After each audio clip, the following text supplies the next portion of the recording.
now come to order. Please stand for the pledge. I pledge allegiance to the flag of the United States of America and to the republic for which it stands, one nation, under God, indivisible, with liberty and justice for all. Madam City Clerk, please call the roll. Biondi, Here. Brantley, Here. Gebhardt, Here. Kime, Here. Slaughter, Here. all present. Okay, thank you. Let the record show that Council Liaison Welsh and also alternate Liaison Stanky are here in attendance at today's meeting. Can I have a motion to adopt the agenda as presented unless someone has a request to amend it? Motion to adopt. Second. All in favor? Aye. Any opposed? Motion passes. Let's see, where are we next? That was the agenda. The approval of the minutes. Do we have a motion to approve the minutes of August 1st, 2023 as presented? So moved. Second. All in favor? Aye. Aye. Any opposed? Motion carries. Next item is citizens' input time on matters concerning the City of Cape Coral CRA. Are there any members of the public wishing to speak? Seeing none, we'll just move on. Public input is now closed. We have no items to consider under business, the consent agenda. Next item is unfinished business. The review of the CRA special event sponsorship processes, procedures, and guidelines. This is the item that the commission requested to review at the last meeting. I'll open the floor for discussion. Anybody wish to speak? Go ahead, Janice. I brought the paperwork from last time when we met in Maine at our retreat, and it says that we approved the special events is defined as a new existing organized concert, exhibition, festival, carnival, athletic event, craft show, competition, parade, celebration, market, or any other similar nature which is open to the public without age restrictions. Special events do not include social parties, conferences, open house, grand openings, ribbon cutting ceremonies, or events that are not open to the public. So, in my opinion, we voted against this that was typed out and given May 9th, 2023. And if we are going to change it, that's fine with me, or if they want to have another retreat or whatever, but that was the CRA special event sponsorship guidelines that we approved, and we did not follow that at the last meeting. I think we might have put, which I hope I'm not misconstruing anything, but we put some guidelines on it to lower the limit of the age last time so that anybody could ride the trolley to be DDs and that kind of stuff. So maybe that's how, if we ended up getting around it that way. But I definitely think that if everybody's open to having the discussion, I was kind of on the other side last time where I thought we should have, those kind of events, something that we do sponsor, something that other cities sponsor in their CRAs, and I think it could add value and bring some attention to our area in a good way.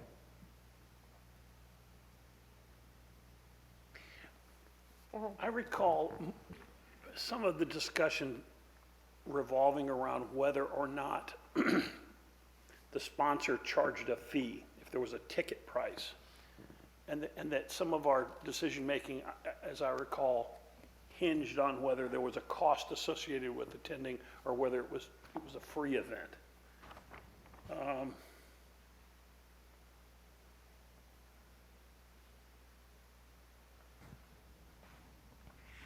And what I don't want to do with any of these is I don't want to create unintended consequences or shut somebody out who otherwise is putting on an event that reflects economically and otherwise positively on the CRA and the downtown area. I understand the heartburn with events that serve alcohol or centered around that, like the trolley events. But is the issue that, or is the issue that there's a fee charged? If I may, I would say that it's probably both. Most of the events that we sponsor are not ticketed events, they're free. The parade is free, the Festival of Lights is free. Quite a few of the other events are free events. You don't have to pay to be involved in that. Second, I think if we're going to have alcohol, I don't have a problem with that. I have a problem with opening it to any age. I don't think a 10-year-old should be driving on the trolley or riding on the trolley at a martini event or at the beer fest. But that's just my opinion. I don't know how everybody else feels about that. So I don't know how we can word that so that we open the sponsorship to all of these events, but limit who can attend the trolley events, for example. I don't know how we can do that. So I would ask if the city attorney has anything that we can do to make that happen. If you're referring to the city deciding which events it wants to sponsor based upon the event itself, that's certainly within the city's discretion, if that's what you're referring to. And we could certainly, with that, identify the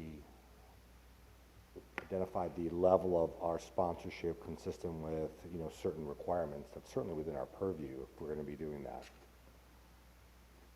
Okay, so if we have, like those events, you have to be 21 to buy the ticket that's going to give you the opportunity to go get a martini at all the establishments, and then you have the option to buy the designated driver, but a 13-year-old can't be a driver, so can they go?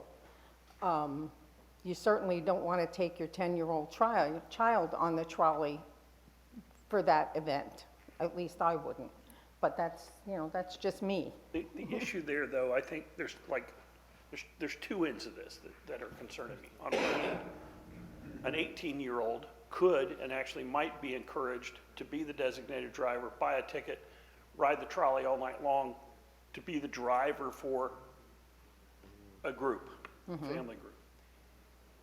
So the issue there isn't necessarily whether is the issue then whether they bought a ticket or whether it's age restricted. It's not age restricted to 21 because I think they will sell tickets. I think they'll sell tickets at any age, but you can ride the trolley, I believe, if you're a designated driver less than 21. On the flip side, if we say, well, if your event in any way involves the sale of alcohol, no sponsorship for you. Well, there goes the art festival. The art festival has beer tents, and I think beyond beer tents, all throughout the art festival. So I certainly don't want to cease our sponsorship there or create a rule that someone else comes and says, well, they're doing it based on that criteria, why not us? I don't know how narrowly we could, I understand what the issue is and what the desire is, but I don't know how we write that without cutting off funding for the art festival. So perhaps we don't deal with alcohol, perhaps we deal with the fact that it's a ticketed event. Whether you buy a designated driver ticket or one to get the whole thing.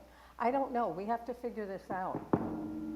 I'm personally not opposed to having people pay for, and even if, you know, Shia doesn't need money for the trolley events and for other stuff, if there were other big events to come to our area and for us to shut them out if they're charging a ticket price, I think would kind of, you know, we're trying to attract people to have events here, and it seems like we'd be scaring some people away, you know, or making it look like we're not hoping to have more events. And right now, we don't have a ton of events at all.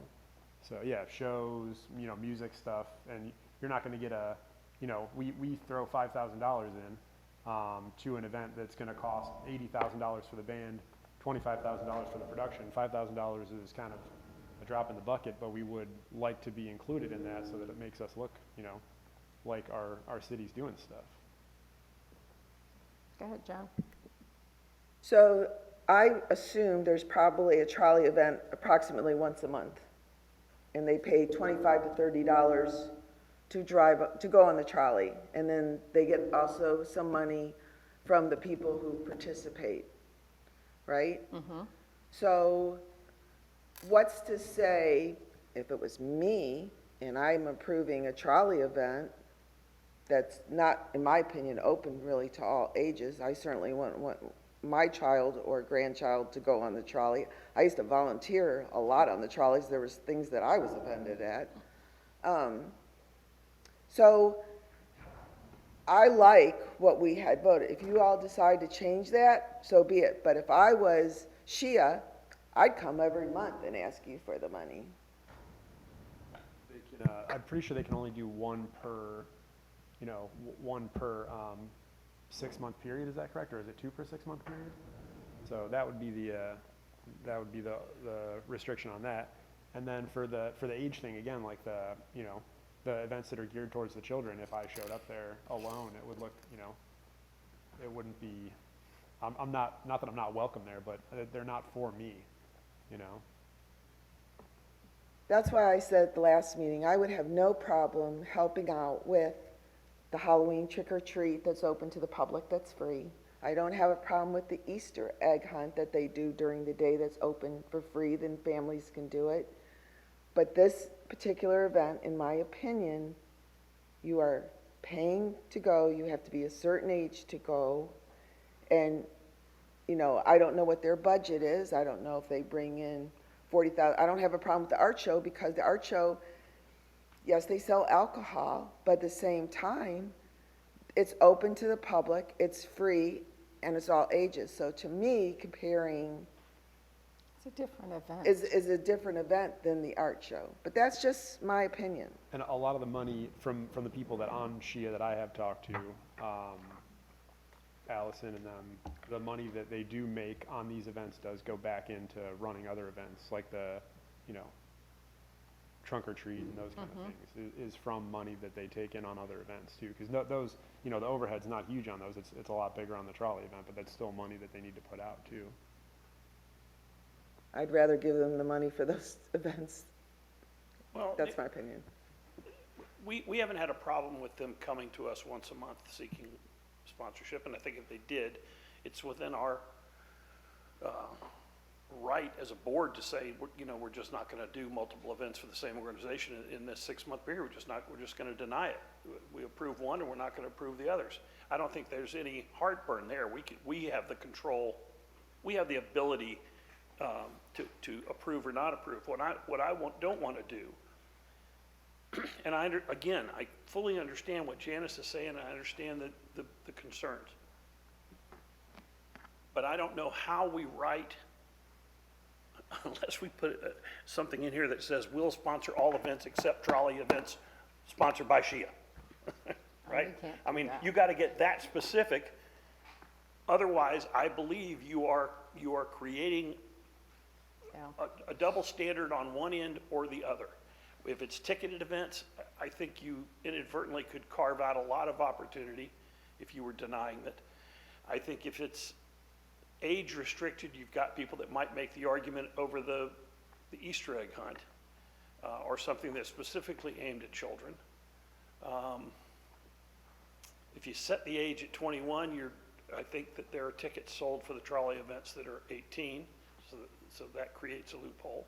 And if it's alcohol centered, you're going to inadvertently catch some of these other events like the art festival that I certainly don't think we as a board should be discouraging. That's one of the most popular events in this city. But I don't think you are. The art show is centered around art. It's centered around other vendors, food vendors, the beer vendors.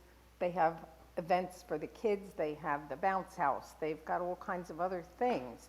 That's not an alcohol-driven event. It's an event where 100,000 people show up downtown for art. It's different. It's a different event. But I'll go along with whatever anybody else wants to do here. But I think we need to put this to bed once and for all today. Is there anything else that we need to talk about there? Mike, go ahead. Thank you for the discussion. I just wanted to reiterate a couple of things that were on the interpretation side for administration. And specifically in the minutes, one of the things that was asked by our council member liaison was the specificity of it being restricted. So what we looked at administratively is, was there any restriction in the attendee policy for the event? And while the answer to that for us was no, there were federal law restrictions that obviously you can't drink under 21. So we still viewed that as open to the public, because if you go and you don't drink, you're not there for a drinking event, you're there for a social event. So there was no requirement that you had to participate in consumption of alcohol. So that's where we looked at interpreting what is considered open to the public is, are you required to perform something that you otherwise would not if you were not participating in there? So for me, the administrative decision, I mean, the debate on this since I've been here in February has been lively. I think we got to a point where there was some good compromise, I think, on both sides, where it went to open to the public and the other one was not age restricted. So we viewed open to the public as unticketed, and then not having any.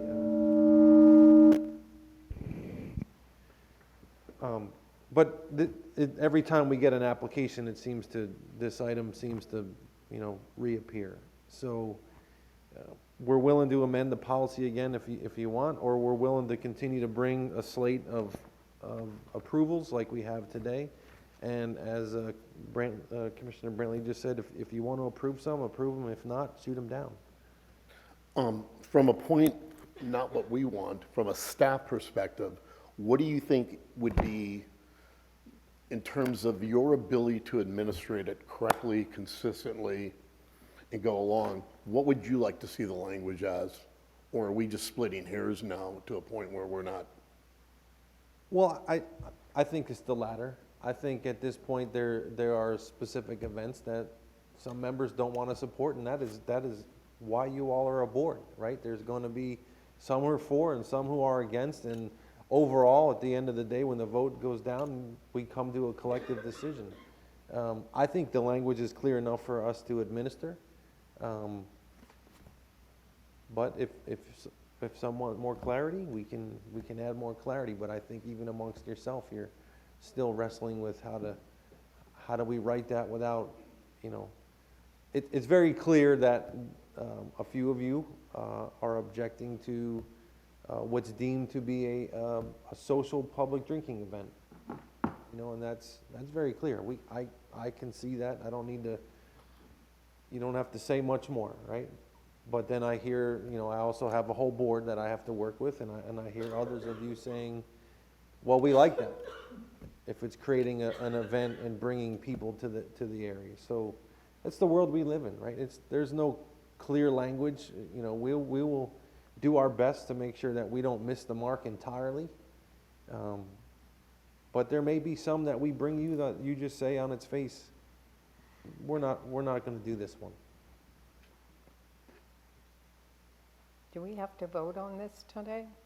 Only if you want to direct us to make further changes to the policy. So if you think the policy is not clear in what open to the public means, I'm interpreting that as, there is no fee for admission. So if you wanted to just explicitly say no fee for admission as opposed to open to the public, we can make that tweak and bring it back to you. And then without age restrictions for us is anybody can attend.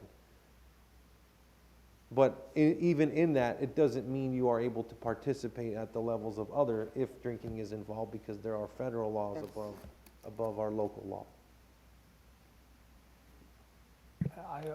Again, I'm pretty sure I'm in the minority on this one, but I would like to see us open it up for ticketed events, just because I feel like it's gonna, we don't have to accept all the ones that do apply, but it'll stop some from applying. And right now, we don't have a problem with too many applications, Right. which would be I- awesome if we did someday. I honestly don't think you're in the minority. I think we'd have to take a little vote on that, but I don't think you're in the minority. I think most of our events that we sponsor are not ticketed events. And I do understand that, if you're going to have, like, say, one of the establishments decides they're going to have a big concert, they're going to have to charge. Can we support that? I don't know. The good news is Janice and I won't be here for much longer, so whatever we decide or whatever we vote, however we vote, will probably be different come January. So I don't know what you want to do. You want to leave things as they are? Open to the public, according to our executive director, is not a ticketed event. It's open to the public. Is that what I'm understanding? Correct. Okay. So if we go along with that, then we're not going to be open for ticketed events. But we're sponsoring the trolley events, and those are ticketed, yeah. So what is there something that I'm not seeing that would be an issue for sponsoring a ticketed event? Oh, no, yeah, I know that, but like what, No, I mean, I've got the language here, but the issue on open to the public is, to me, was not so much ticketed versus non-ticketed, but were people excluded, right? If there was a group specifically, if an event was put on and there were only members of, if the Moose came to us and said, we want you to sponsor an event, but the only people that will be allowed in are members of the Moose. They have to be card-carrying members of the Moose. Well, that's not open to the public. No. Has nothing to do with whether it's ticketed or not. Then no. If a church said, we're going to do this, but only members of our congregation will be in attendance, well, that's not open to the public. The trolley events are open to the public, right? But they're a ticketed event. So that's where it's not necessarily that I disagree with what I know both of your feelings are. It's that I don't know how to write language without being specific. By naming an event to which we are going to exclude this event or these events by sponsor and theme, I don't know how we don't end up having collateral damage with events that we either do already sponsor or would want to sponsor in the future. I don't know how to write the language to make that work.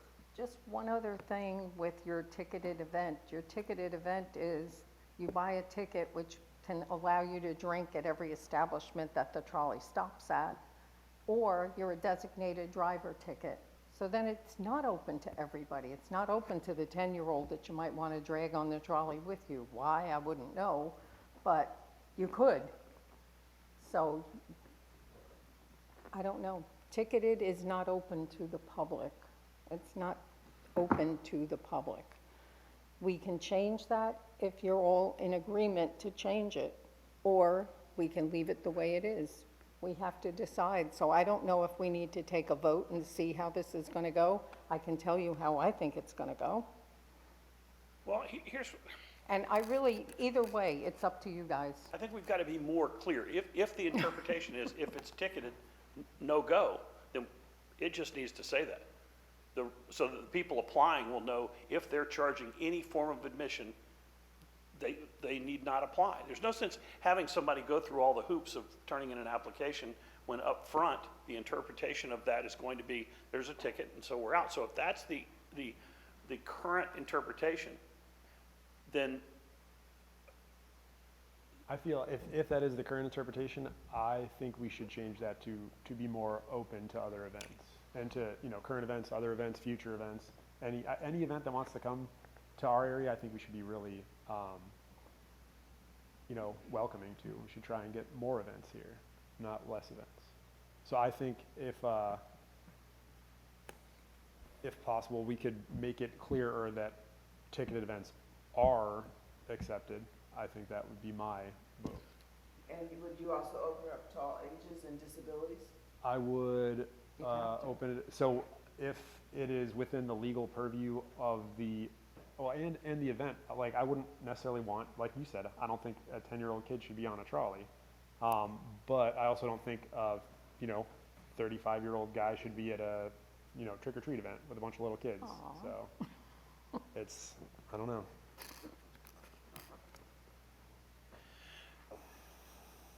So I would vote to,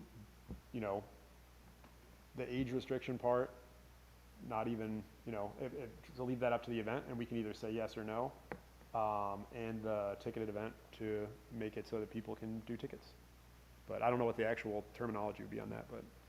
So, if I may, just to kind of try to consolidate this, it would be helpful for me if you just went down the line and said, if you're for members are open to the public, and I think right now nobody here wants a member-only event, No. right? So we'll just put that aside. So we're strictly dealt with, is it ticketed or not, and is there age restrictions? That's what we're left with. And this is the same discussion that we keep Had this returning, discussion. yeah. Yeah. So if it doesn't say it now, I would vote to make it ticketed events or non-ticketed events, and then age-restricted events and non-age restricted events. That's just my opinion to get us the most possible applications we can. So, do I need to say So anything do you else? want to or- go down the line here?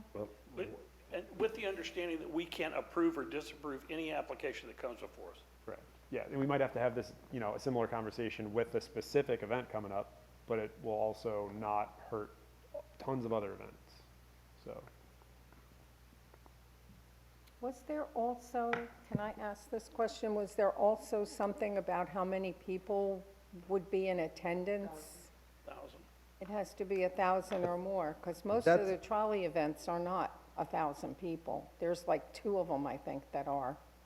It says with an anticipated attendance, so that's just Well, whether or not they're. anticipated, that's, yeah, could be We anything. don't, Okay. the only way to verify attendance is to do vouchers, tickets, some type of stub. Right. And that's not, I can tell you right now, for $5,000, it's not worth it It's not worth it, for no. us to hand out, because then you're gonna have to have audits involved, and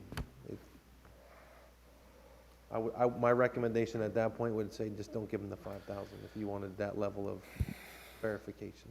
So why don't we, this would be,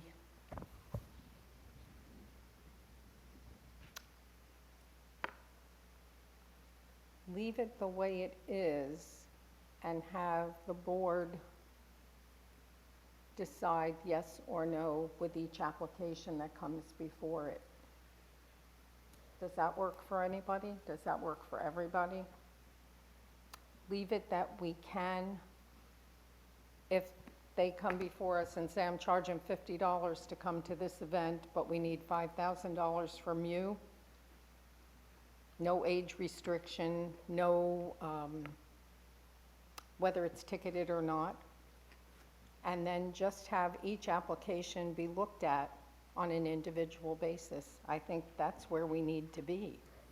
What, I'm assuming the reason that there's any objection to a ticketed event is because there's a possibility at the end of the event that there's a significant profit. And so at that point, the 5,000 just became extra profit. I mean, but that also could be the same for a not-for-profit who is They really having need an the event, they may not need the 5,000, they may even make 2 to 3-fold what the for-profit event. So just kind of understand and be cautious of what is the role of the CRA in the South Cape in participating in the sponsorship of the event. If it's to monitor profits and monitor windfalls, then That we're shouldn't be our probably, job. we probably shouldn't be doing it at all. No, that shouldn't be our job. And I think some of it was image in terms of these being public dollars, and what are we, right? I think that's the concern. The deal is that we're promoting events in an entertainment district that, whether we like it or not, is not, this was not built as a mini Disney World. This wasn't catered to Easter egg hunts and small children. This entertainment district is bars and nightlife and restaurants and largely adult oriented. So, but I understand the concern and from an image standpoint, I think. But again, I think I like having an interpretation that will allow us the opportunity to approve both ticketed and non-ticketed, and those that are, possibly alcohol-centric, and those that are not, on a case-by-case basis by this board. As it's written right now with open to the public, I can easily do that administratively. I can add a segment to our interpretive language on what does that mean, to mean that it is not membership only. It includes ticket and ticketed. So if it's just that, I can handle that, and if we get questioned about that, we can resolve that. We can even have the grant sheet in support of your policy indicate that. So we can fix that administratively. And then we just have to have we just have to have the backbone to say no to the ones that we don't think are appropriate. That's it. If as far as the image part of it does go, I remember at the last CRA conference, there were a lot of other places that do sponsor these kind of events with a lot more money than we're putting out there. So it's, we're just kind of going with the status quo of other places. So if we end up looking bad, they all look bad. And I haven't heard anything about any other, CRA districts getting any flack over it at all, especially since it is the area specific to the downtown area. Are we okay with what we've just discussed? Everybody's okay with that? All right. Moving on. Thank you, that was good discussion, actually.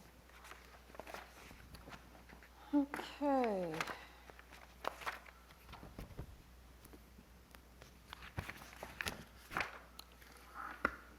So we don't need a motion, we're all in agreement? Okay. CRA Special Event Sponsorship Application Approval. We have Chamber of Commerce Holiday Festival of Lights. Donna, do you want to speak?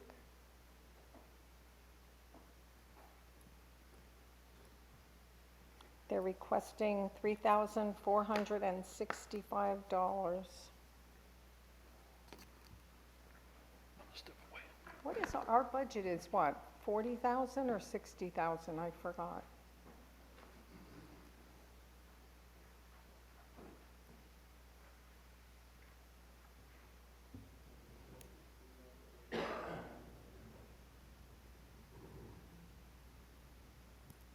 $90. 90, okay. Go ahead. Good Donna. afternoon, everybody. Donna Germain, President and CEO of the Chamber of Commerce of Cape Coral. We are here to ask for the CRA grant for Holiday Festival of Lights. This is a 30-plus year tradition for the Chamber. I know the tree lighting's been going on even longer within the city. With the changes in how the sponsorships have worked from the city, we now fall under applying for this grant. So there was some confusion on our part, and I would like to amend our request for $4,000 for police and fire. We're going to be doing the volunteer trade for the equipment, if that's possible. So exactly what are you asking for? For $4,000 to cover police and fire for the event. The I'll make the equipment and the- motion to approve. Second? Any other discussion? Madam City Clerk, please call the roll. Yes, before I call the roll, whose second was that? Commissioner Gephardt. Biondi? Aye. Brantley? Oh, Gephardt? Aye. Kime? Aye. Slaughter? Aye. 4 ayes, motion carried. thank you. Thank you. Okay, City of Cape Coral Parks and Recreation Department for the Veterans Day Parade.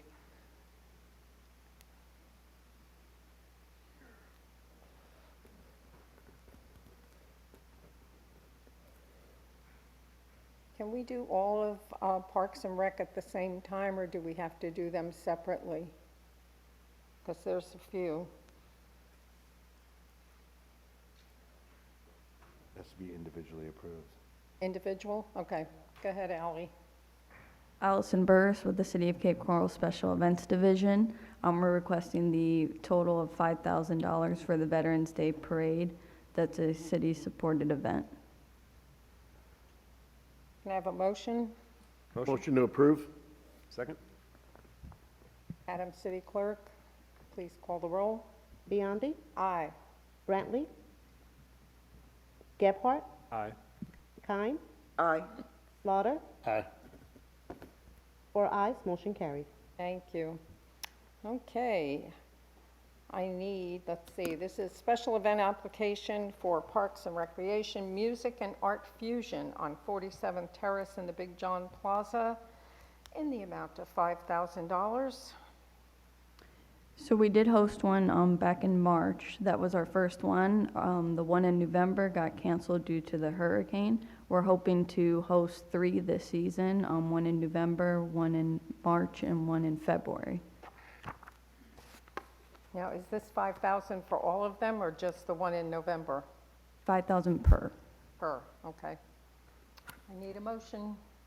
Could I ask a question first? Sure. With this being the first event, was there anything that, between the first event and a planned second and now a new year later, where you learned from and both either you or the applicant decided to switch things around or add or subtract something based on input or their experience from last year?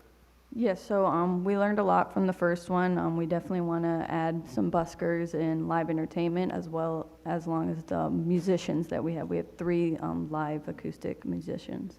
Yeah, because I went to it and, it's always interesting, the first event, because, you hope it does well, so there's a second, but you got to learn from a few things. But I'd like to make a motion to approve the Arts and Music Fest, or Fusion. Second? Madam City Clerk? Biondi? Aye. Brantley? Aye. Gephardt? Aye. Kime? Aye. Slaughter? Aye. 5 ayes, motion carried. And next, Special Events is asking for $5,000 for the holiday boat along at Four Freedoms Park. This one's a community staple, and a lot of people love this event. We did not get to host it during Hurricane Ian because of all the devastation, so we're looking forward to hosting it again this December 16th. Any discussion? Can I have a motion? Motion to approve the Park and Recs Department holiday boat along. Second? Madam City Clerk, please call the roll. Biondi? Aye. Brantley? Aye. Gephardt? Aye. Kime? Slaughter? Aye. All ayes, motion carried. Okay, and now, let's see, you're up again for the New Year's Eve ball drop. So this will be a new event for the City of Cape Coral Parks and Recreation Department. We're hoping to have It hosted from 6 o'clock to midnight with 2 ball drops, one for the children and one for at midnight, like the original one. And it's going to be live entertainment with local artists and food trucks and vendors. Where's it gonna be? Downtown Cape Coral, Southeast 47th Terrace. On the same corner it was before? On the corner of Big Storm and Cape Vineyard Church. Okay. Have a motion. Is there any discussion? Motion to approve the City of Cape Coral Special Events New Year's Eve event. Madam City Clerk, please call the roll. Biondi, Aye. Brantley, Aye. Gebhardt, Aye. Kine, Aye.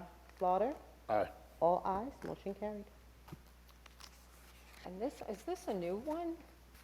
The leap year date night at Four Freedoms.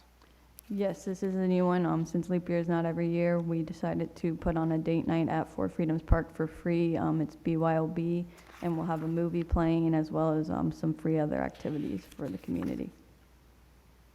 And they're requesting $1,995. So I need a motion and a second. Make that motion? Second. Madam City Clerk, please call the roll. Biondi, Aye. Brantley, Aye. Gebhardt, Aye. Kine, Aye. Slaughter, Aye. all ayes, motion carried. Thank you. Thank you for your support. Okay, next item, the meeting schedule for review and approval. You had the opportunity to review, and do you have any changes or discussions? Last year, there was a holiday conflict. Is there any conflict on there that we might not be looking at this year? I don't know. You have it? I don't have the paper in front of me. What date are you looking at that's a conflict? I don't know if any, I just made sure. Oh, okay. April 2nd is the day after Easter Monday. I mean, close, but.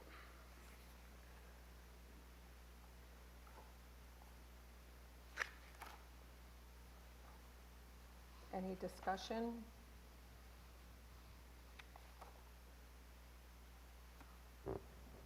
Can I have a motion to approve the meeting schedule? November, You need a second? I'll make a motion for purposes of discussion. Okay. And I'll second. The only one I see a problem with is November 5th is Election Day. Next year.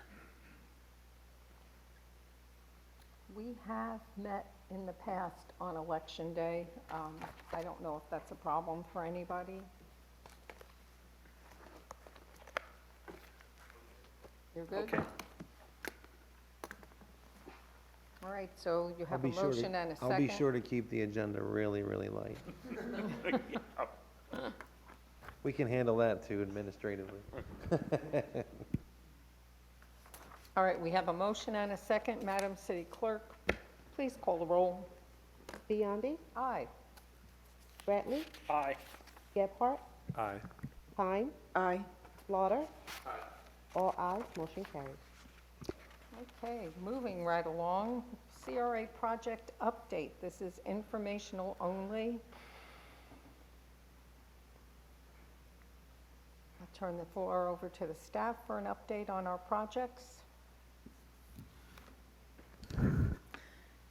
Yes, Chair. We have staff available if anyone from the board has questions about any of the ongoing projects.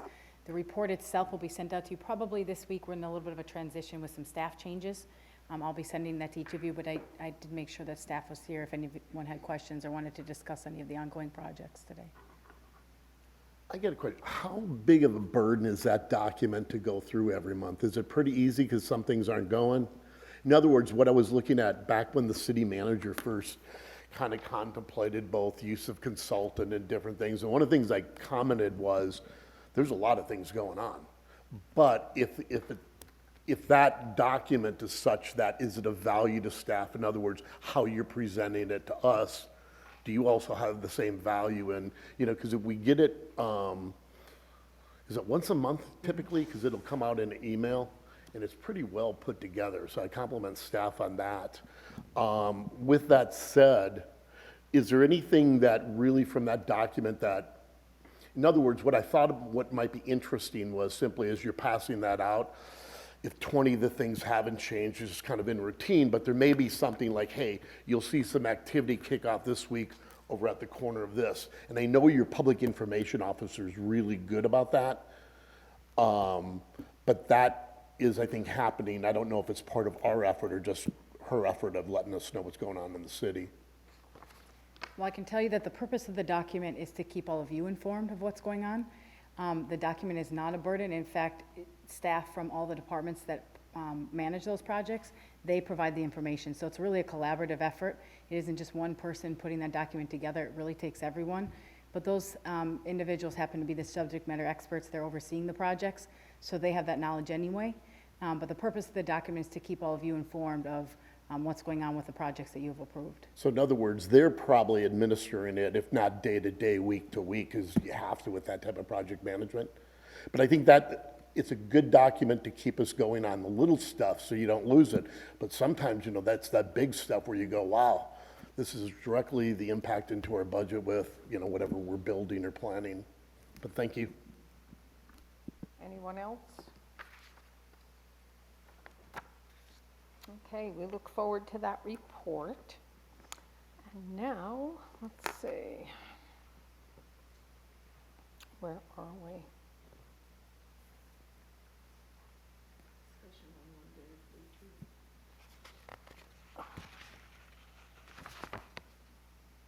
Okay.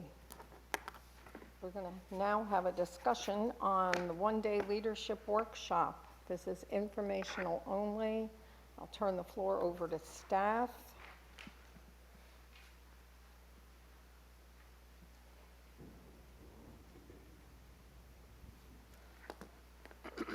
So this item came out of the memorandum or, transitional discussion that was brought up on how, doing a review of the rules, regulations, responsibilities, the local ordinances, the history, the geography of the area.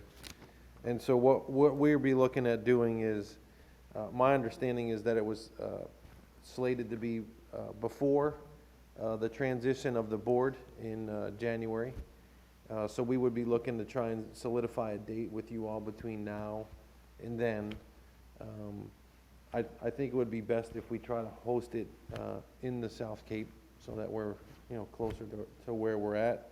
And at this point, I don't have a schedule of what it would take to actually put together a presentation on all of the 8 elements in here. But if we just assumed we did an hour for each, we're looking at an all-day event. So I just need to kind of make sure that there's firm commitment from you all that we would basically be looking at spending a day together. We'll bring in lunch. The enabling ordinance and some of the statutory issues will probably bring in legal. As far as the special events and programming, we'll have special event staff come in.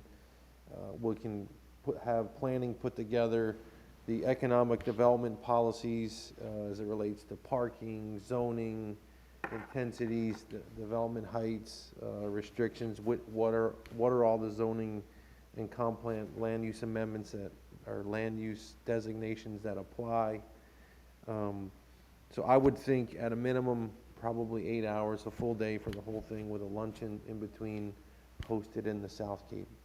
And if that fits kind of the intent of what you all are looking at, then we'll start coordinating a date with you all, and I will figure out from my staff what it will take to put together a presentation, and we'll pick a date, October, November, try to be before Thanksgiving, but, at least give staff and the attorney's office some time to put together some stuff. I have a question. Is this going to be after the new members will be on board? because they would be the ones who would need, more than anybody, the information that's going to be given to them. So when do they actually become commissioners? My understanding of the original intent of this was that it was for us now in the transition before. But if you want to wait till the first quarter of the Yeah. new year, we can do that too. You know, I made the motion, and my thought was really kind of, I just thought end of the year, beginning of the year, but obviously, and I was thinking really twofold. One, still be able to get the input of the two members who are terming off, because it might not be their term anymore, but they still have some input and some lessons they can probably teach.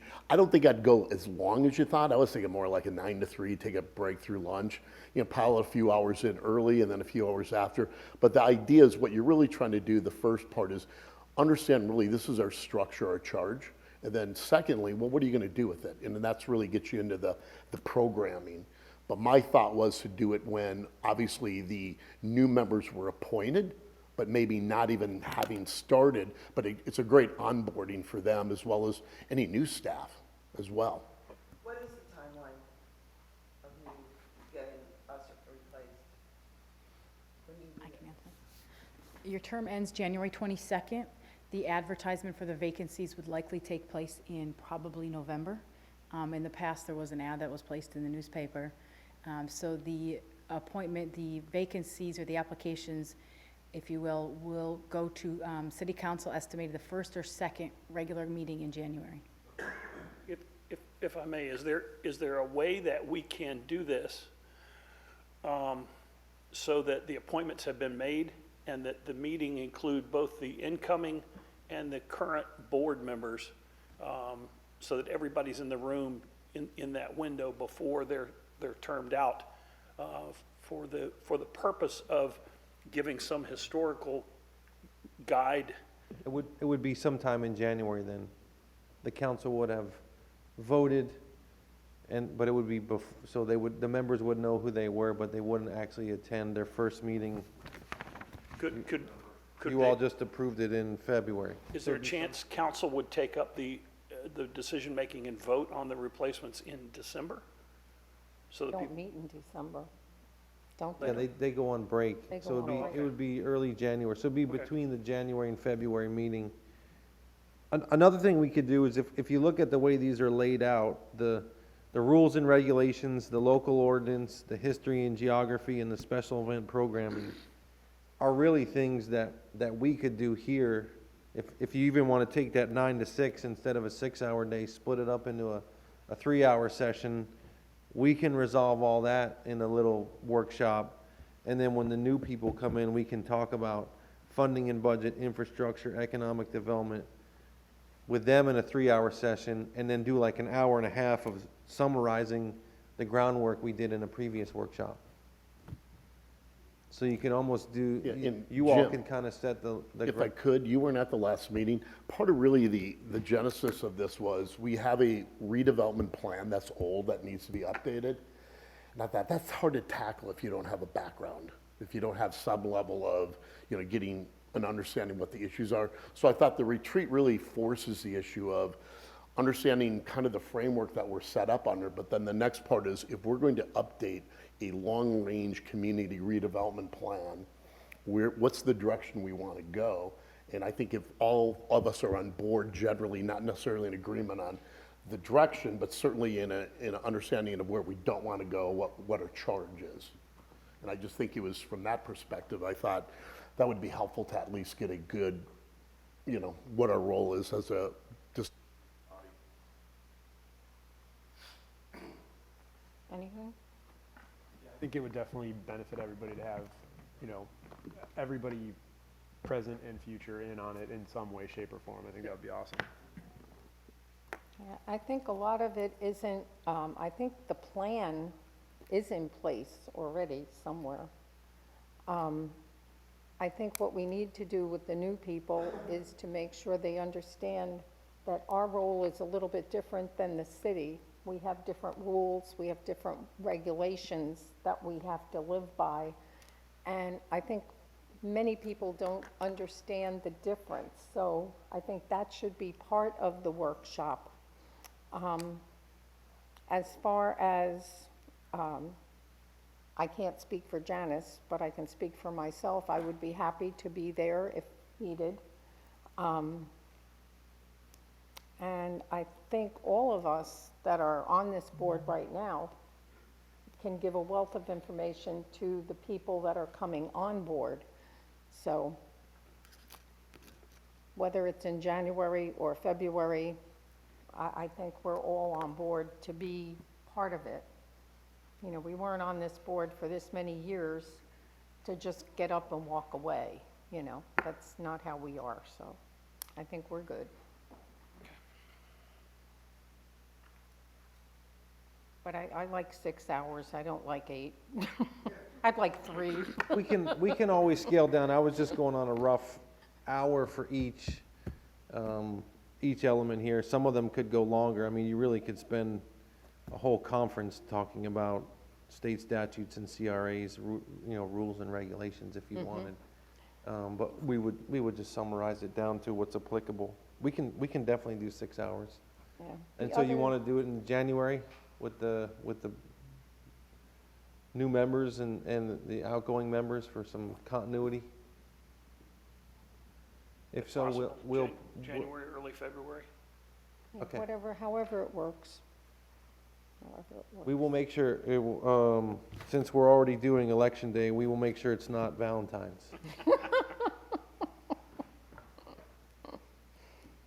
Okay, so we're good with that? Oh, I have a question. The CRA conference, the FRA conference, I think a lot of what, some of what we were going to be discussing at this would be discussed there. We picked up a lot of information at that conference. Is anybody going?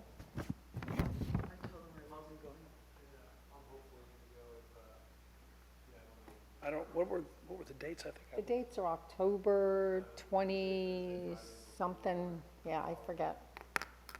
yeah, I think I've got a schedule. I think I looked at it and had a scheduling Yeah, copy. I'm not going to go because.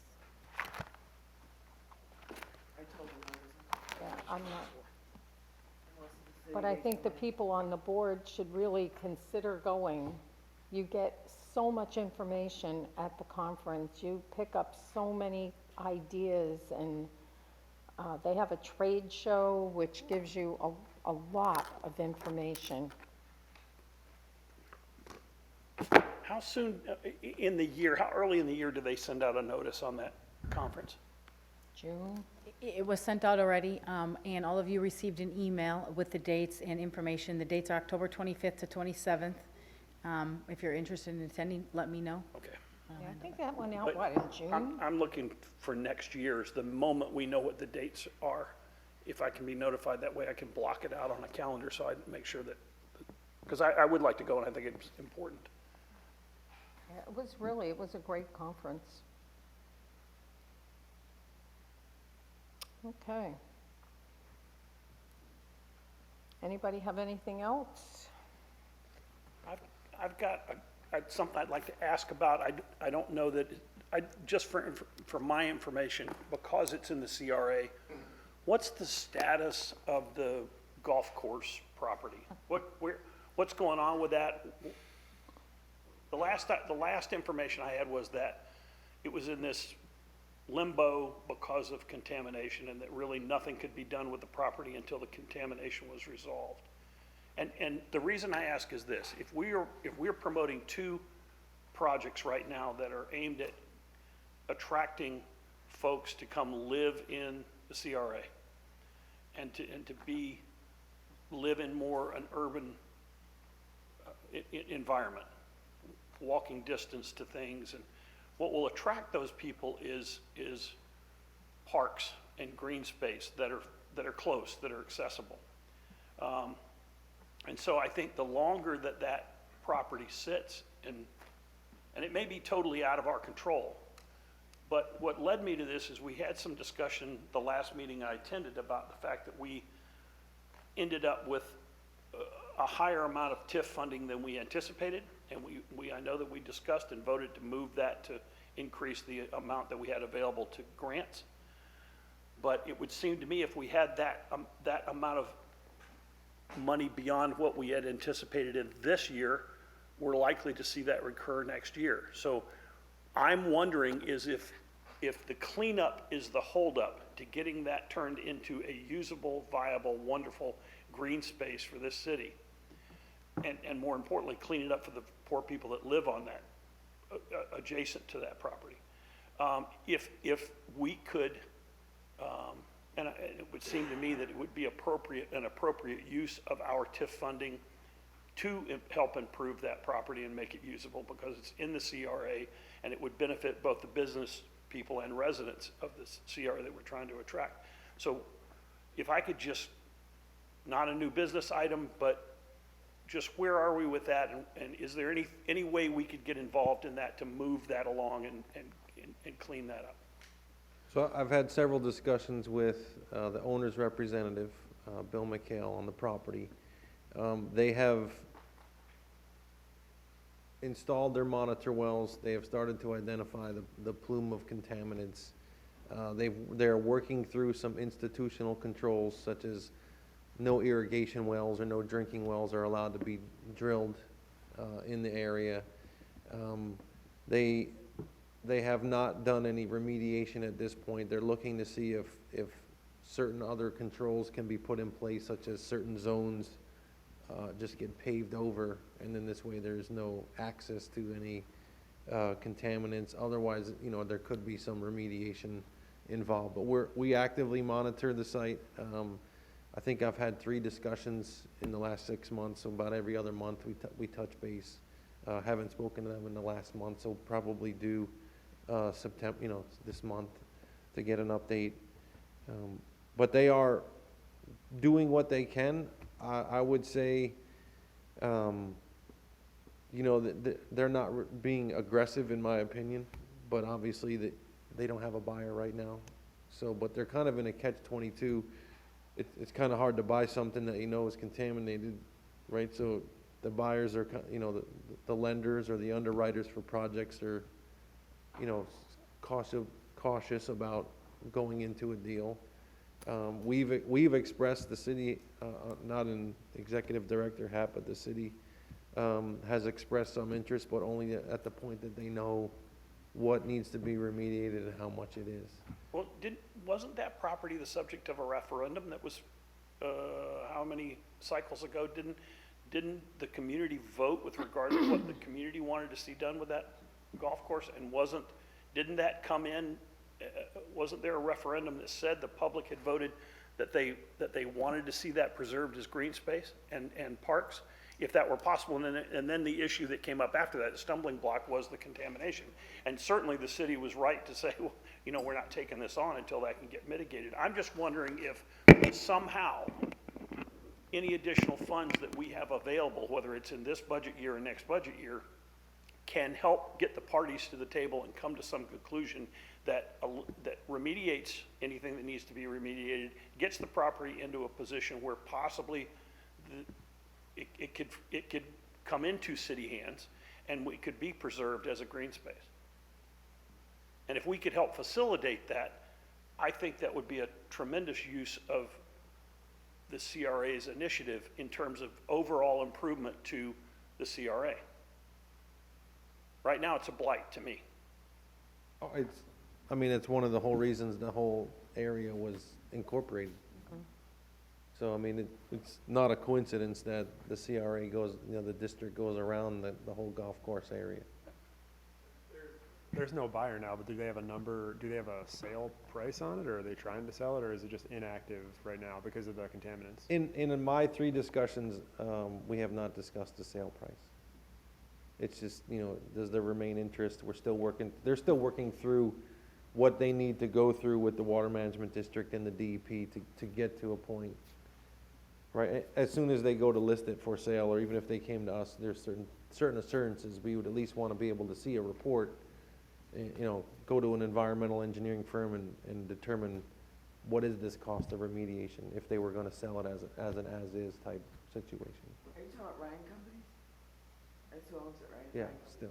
They were trying to change it to, D.R. Horton when they were interested in developing it, right? And, Well, they were looking to sell it. It was under contract, Right, but it didn't. but it didn't go through because the citizens were very loud and clear that they didn't want to see that property become housing. Is that correct?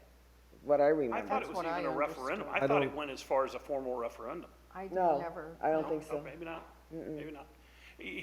Does that developer have any other projects going on currently in the city, or more importantly, in the CRA? No. They've got lots of money. That's a shame.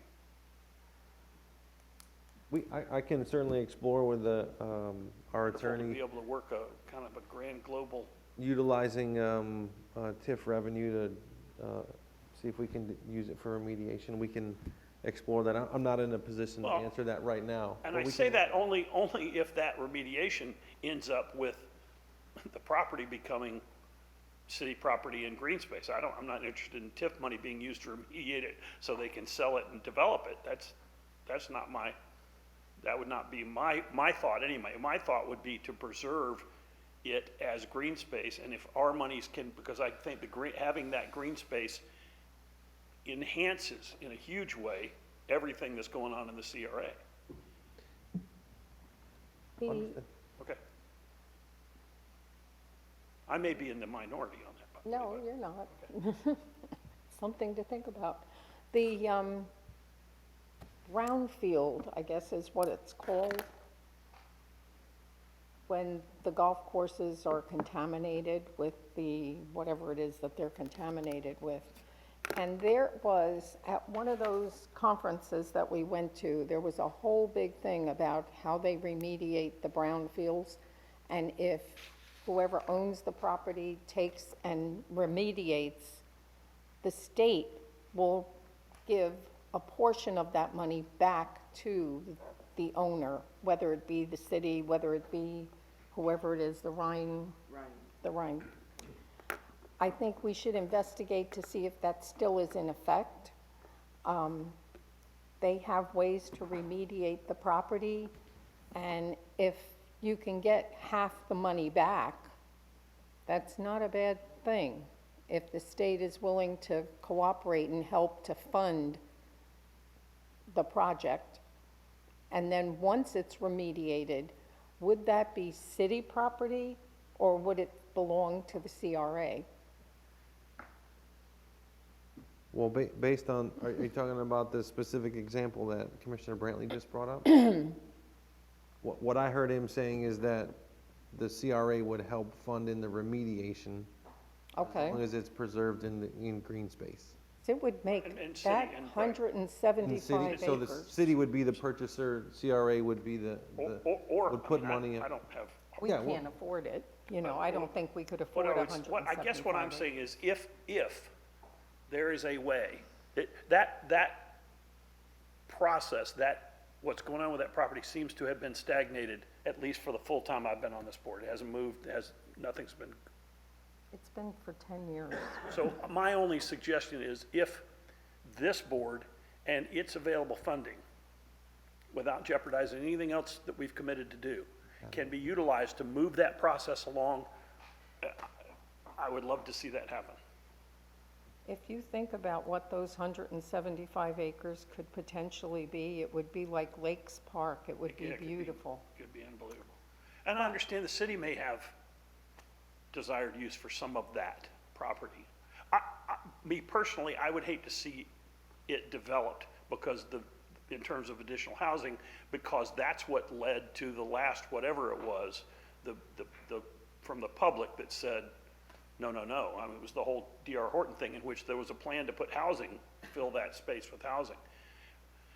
But that's not to say that the whole thing, there couldn't be some city benefit to the city owning it for whatever, if the city has need for Well, use I of mean, some I of can that tell you space. just as in my previous role as the Public Works Director, we submitted for it to be green space acquisition as part of the CDBG-DR one of the programs they like to do is to basically buy flood-prone lands to take them out of being developed so that there's never any risk then on the flood insurance program.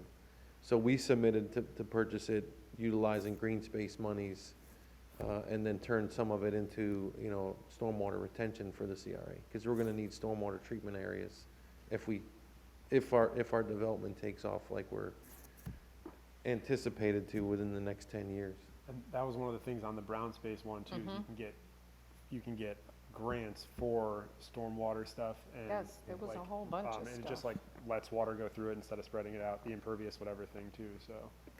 Yeah, But it if we was could, quite if we could end up with a interesting. huge rambling, Yeah, Park. well, I'll discuss it with the attorney and we can, and I'll also set up a phone call with Bill and see if there's been any movement on their side. Unfortunately, the regulatory agency involved with this is the DEP, and so it's, you know, they're responsive to them, not to us. Right. Yeah, plus with some of the money that we had that was the extra money for the TIF, I think we should try to take care of what we have now. There's areas that need